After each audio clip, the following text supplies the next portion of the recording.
Bonjour Olivier Fraisse. Bonjour. Donc vous êtes directeur technique de la société Infaco. Oui. Et donc aujourd'hui vous allez nous expliquer les difficultés de l'affûtage des sécateurs électriques.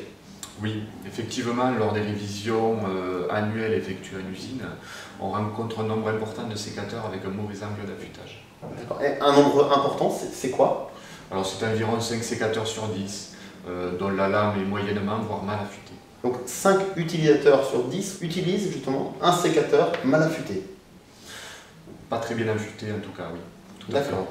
Et concrètement, sur le terrain, justement, quelles sont les conséquences de ce mauvais affûtage?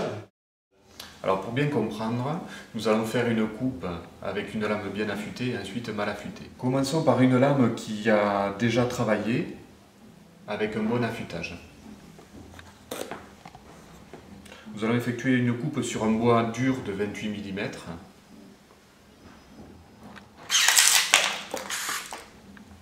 Voilà, donc avec cette lame, nous avons consommé environ 68 joules. Maintenant, nous allons effectuer la même coupe avec une lame mal affûtée.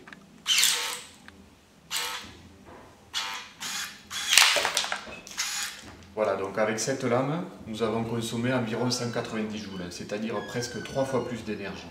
3 fois plus d'énergie avec un sécateur mal affûté, simplement. C'est ça. Et donc la batterie va tenir? Alors évidemment, on va avoir beaucoup moins d'autonomie sur la batterie. Oui.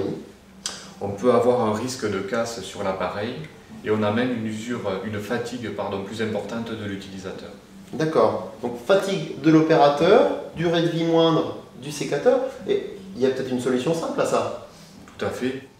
Sur la lame mal affûtée, on constate qu'elle a été affûtée uniquement sur le tranchant, c'est-à-dire que l'angle d'affûtage de la pierre était trop important.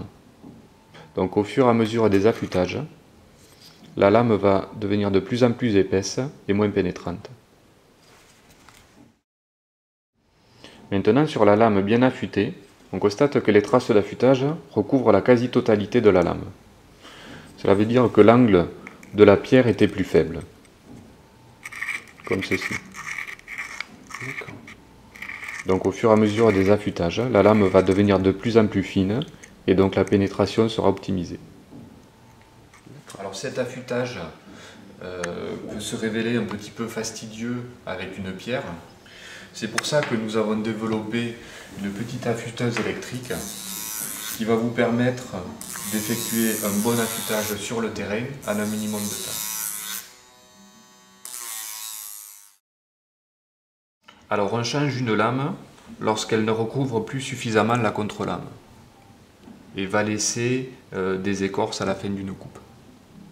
Donc on peut voir qu'avec une lame mal affûtée, la lame sera très rapidement hors service puisque au fur et à mesure des affûtages, on diminue sa largeur. D'accord. Eh bien, écoutez, merci Olivier Fraisse pour toutes ces informations. Merci.